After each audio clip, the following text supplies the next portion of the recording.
8 main powerful ranks. Well, Germany is going to war, and it declares this through the commander-in-chief of the Luftwaffe.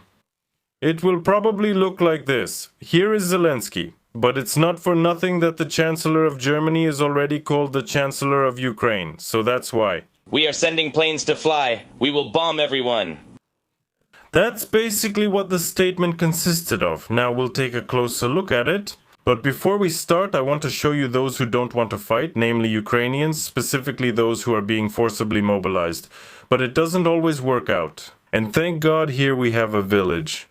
Honestly, I don't know where it is. Well, it doesn't really matter. The point is everyone came.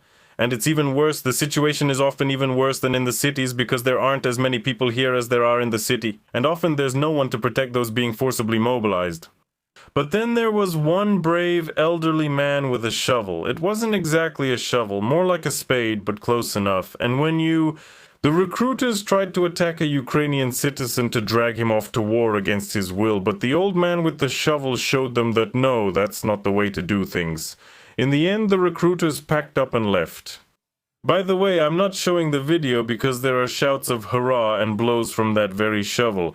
But you can watch it, it's already on my channel. In the morning when you watch this video, it will be there. Point your phone or tablet camera at this QR code. Or if you're watching me from a mobile device, then just use the link right here. There's a Telegram channel in the video description, but let's go see what she's doing there. This is the very Luftwaffe. They're flying and going to bomb everyone. Look, the commander of the Luftwaffe warned the Russian Federation. Merz thought about the fact that Germany is ready to fight even today. But the guy behind him, in my opinion, doesn't want to fight and is just standing there on edge.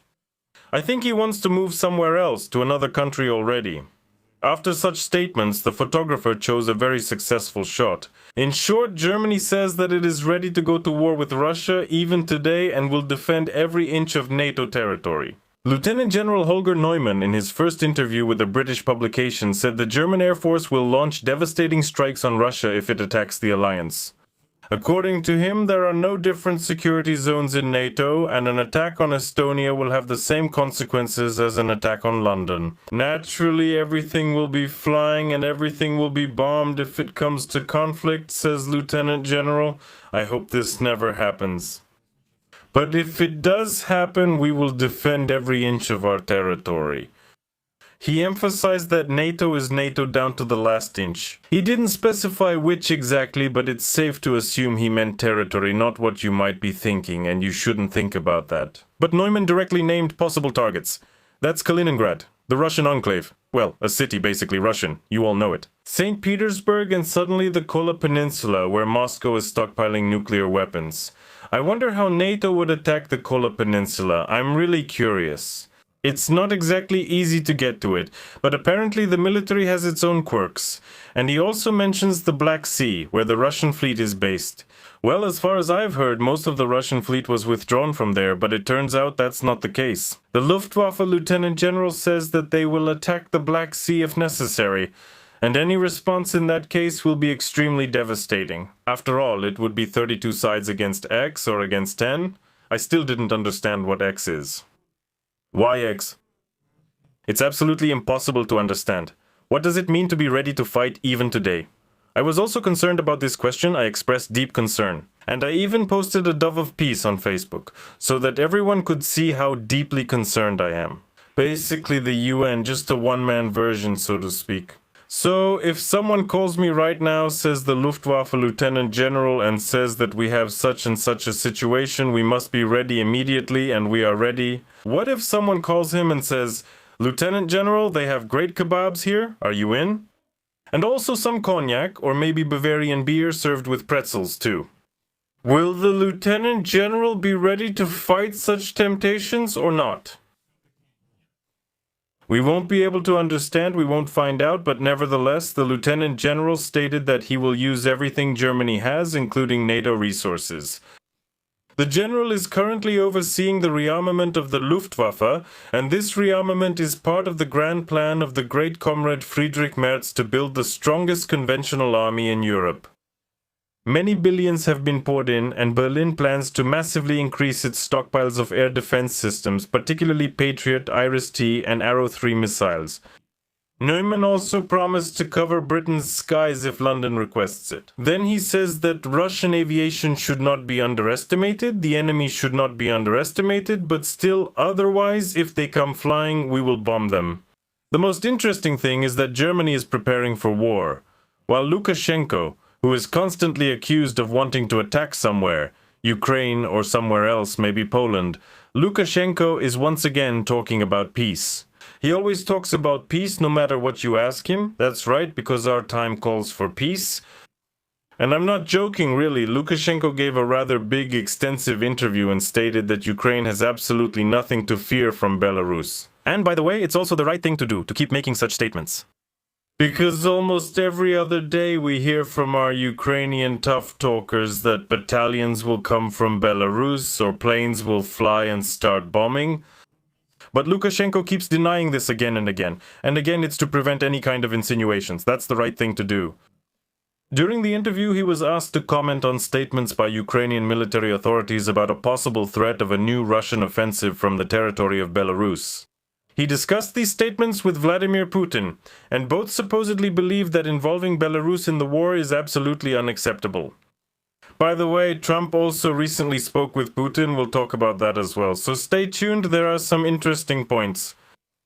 Lukashenko makes the following statement. It's an interesting statement. Belarus is very vulnerable militarily because Belarus is completely exposed to the Ukrainian military. We perfectly understand that our main vital facilities, both industrial and logistical, will be under threat. According to Lukashenko, there is nothing to fear from Belarus. On top of that, he also stated that sometimes he goes too far regarding Zelensky. He even apologized while commenting on his harsh words. He said, "If Volodymyr Alexandrovich, who, for those who don't know, is Zelensky, was offended, I apologize to him for those words. Maybe I shouldn't have said them, considering that after all, he is at war. Maybe I shouldn't have spoken so harshly about it, but on the other hand, he should understand that here the way people speak and sing reflects how they feel." Well, that's the situation from Lukashenko's side. Quite an interesting statement. And again, without any sarcasm. But here Friedrich Merz steps in again, and he makes a statement while discussing his forecast with the main mediator between Ukraine and Russia. Who is this mediator? It turns out it's Trump. Trump stepped away from the matter at the time because he had problems with Iran. Now he has brought it all back. I mean, the conditions are pretty draconian for America first and foremost as a result of this truce. So far, it's just a memorandum. Let me remind you, a memorandum is just a framework agreement that states an intention. Peace all over the world. Literally, that's it. And then the parties agree on the terms of this world peace. And sometimes that's where the most interesting things are found. So, Merz said that for the first time a window for diplomacy with the Russian Federation might open, and on the issue of a ceasefire between Russia and Ukraine as well. Why hasn't this window opened until now? Merz didn't explain. It's hard to understand again. But maybe our Ministry of Rhetorical Torture will answer all this. At this point, you almost want to put on high-powered glasses when you see Merz. But let's not do that for now. And he stated that he would like to discuss this topic with the President of the United States, Donald Trump, who will also participate in the G7 summit in the city of Evian-les-Bains in France from June 15 to 17. That's wonderful. Everyone will be able to talk about everything. Although Trump has already stated that he does not want to and will not meet separately with Zelensky, but maybe someone will ask him to change his mind. You never know. This is extremely interesting. Let's evaluate Merz's statement from the point of view of the power meter. What is he telling us? And here he hesitates, but then I think yes, he finally reached the powerful mark. That's why we'll have to put on glasses when we listen to Merz himself, not just read, but really read. And at the front they say that now the current front lines have strengthened Ukrainian positions. And according to the Ukrainians again, especially this character, I'm already tired of showing him. Well, I'm tired of showing this character too. If you want, we can do our broadcast like this. If you don't want to, well, okay, we'll switch back for now. So, according to Pisrus Ranks and Impisment, these are the main details about this character. These aren't my words, but his pronunciation. The details of this world. But for now, it won't work out. No Pisrus Ranks. Putin refused to meet with Zelensky, at least for now. Germany says again, here's some additional information that they really want this. And the window of opportunity for diplomacy is opening. All the media have already written about this. And quite a lot. Even Troika has already received a proposal. Germany, France, and the United Kingdom supported the proposal. President of Ukraine Zelensky about direct negotiations between Putin and Ukraine. According to Zelensky, direct negotiations would generally involve participation of Europe, participation of the US, maybe someone else. In general, these are the direct negotiations. What is he talking about? He recently, literally just yesterday or even today, recorded this. We offered Putin to meet somewhere, anywhere, where real solutions had run out. He suggested discussing it somewhere, as he says, anywhere, at any time, in any place. But except obviously Kiev, except Moscow, except Belarus, except. And also first we need to stop shooting and only then start negotiating. That's more of the same exceptions, but sure, any conditions. Any conditions, and there's such a long list of exceptions that it's probably longer than the terms in Filipa Bedrosovich Kirkorov's contract when he comes to a concert. Anywhere. Could be made. He does not want it. And we discussed with the US and France that possibility of our meeting with Russia around the G7. This possibility around the G7, well, maybe, of course, this is exactly the window of opportunity that Merz is talking about, but we'll see, like Metz. No, будем посмотреть, как говорится. But the plan has already been drawn up by Macron, Metz, Stammer, and Zelensky. A programmatic statement with 5 basic conditions has been published. Let me remind you that the current line of contact there means a freeze and then reliable, legally binding security guarantees that will be provided. The deployment of multinational forces, that is NATO forces in Ukraine, which the Russian side initially opposed, this is largely what started the whole commotion. Then Russian assets should be frozen until Russia ends its aggressive war and compensates Ukraine for the damage, that is reparations. And in addition to all that, European security interests must be guaranteed in any agreement. An agreement, for example, on the supply of 100,000 rolls of toilet paper somewhere in Africa. And right away, probably the governments of 4 parties will be involved. In what capacity, for what purpose, I don't know. But Trump seems to have already started implementing his own plan, and besides, Zelensky has also spoken with Putin. And he says that he is supposedly ready to influence Kiev. This is a source, and it's Putin's advisor, Yuri Ushakov, a special representative. So, according to him, the conversation between Putin and Trump lasted 55 minutes. Not a little, and not too much either. During this conversation, Putin told Trump that no attempts by Kyiv to strike civilian infrastructure in Russia would change the situation on the battlefield. I think I'll be right if I say that Zelensky probably said about the same thing. Probably Trump first listens to one and hears about the same thing, then listens to the other and hears about the same thing again.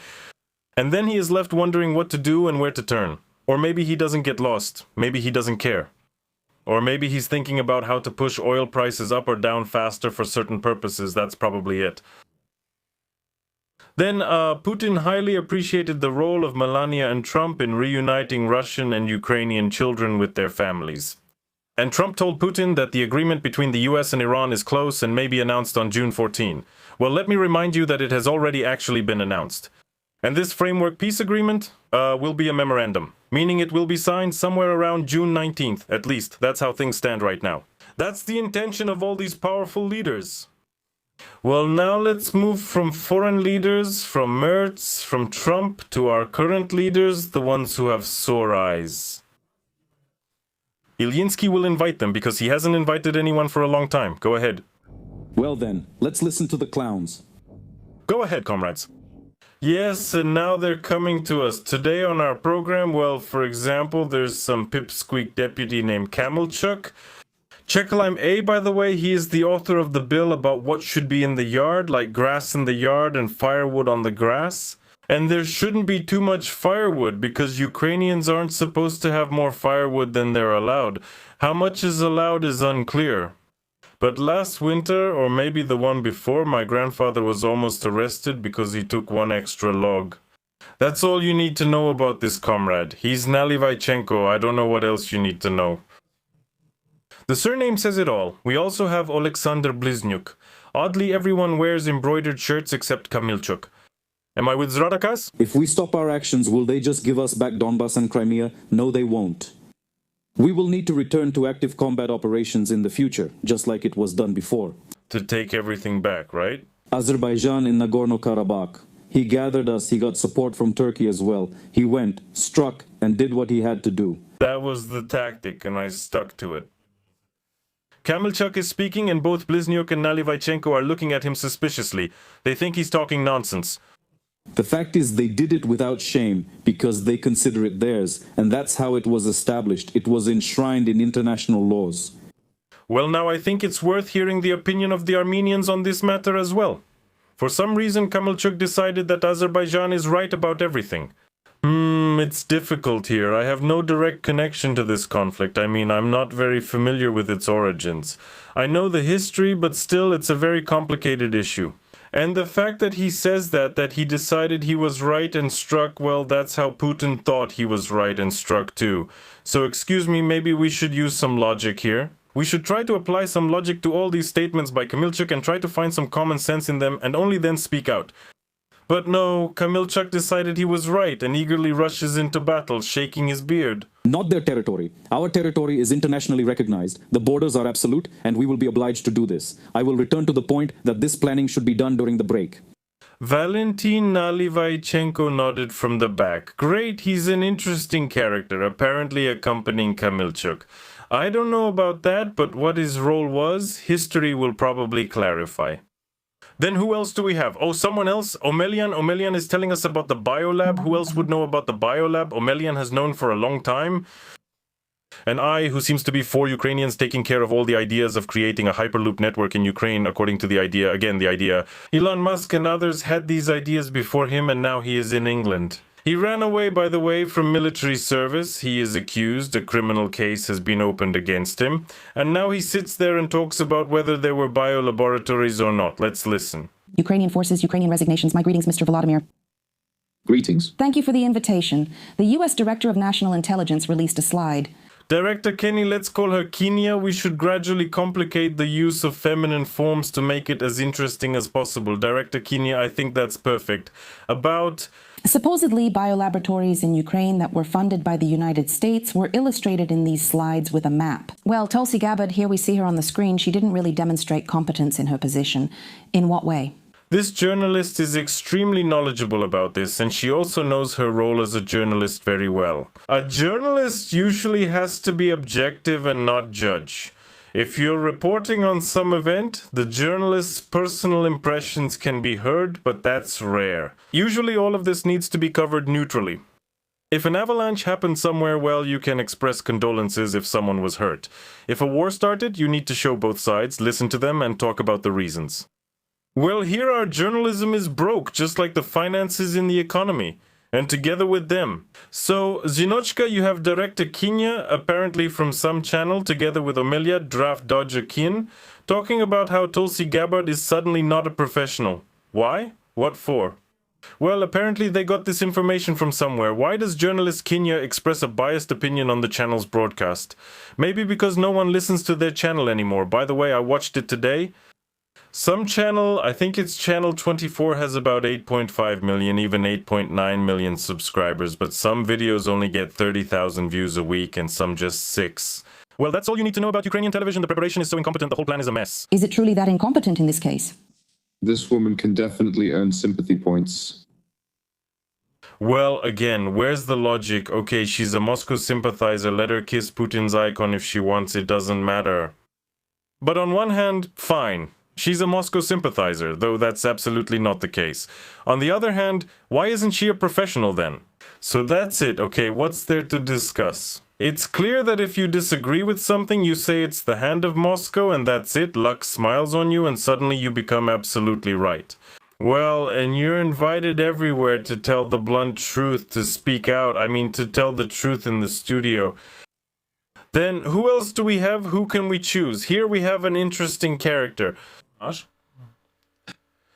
And he looks very cunning. As soon as I saw him, I thought, this guy's not so simple. Here he slips up. Listen to what he says about AWOL cases. It's very interesting, and afterwards he looks confused. Officially, we have 800,000 people listed as AWOL. No. 250. 800,000, and he probably mentioned the official number, not the official one in the strict sense, but the one that's circulating somewhere behind the scenes. And then the journalist goes, no man, 250, 300, 250. Well, look, I think he even said it on purpose. It's probably not a slip of the tongue. Okay, fine. And who is this young guy? Oh, that's probably just another school kid, a champion in the political science Olympiad, sharing his valuable opinion, which again we all deeply respect and look forward to. Well, that's how things are. In short, Germany is always preparing for war, and why does it need to prepare? In my opinion, it's because car factories are shutting down and instead they start producing military equipment, which is extremely profitable for the military factories or just industrial enterprises themselves.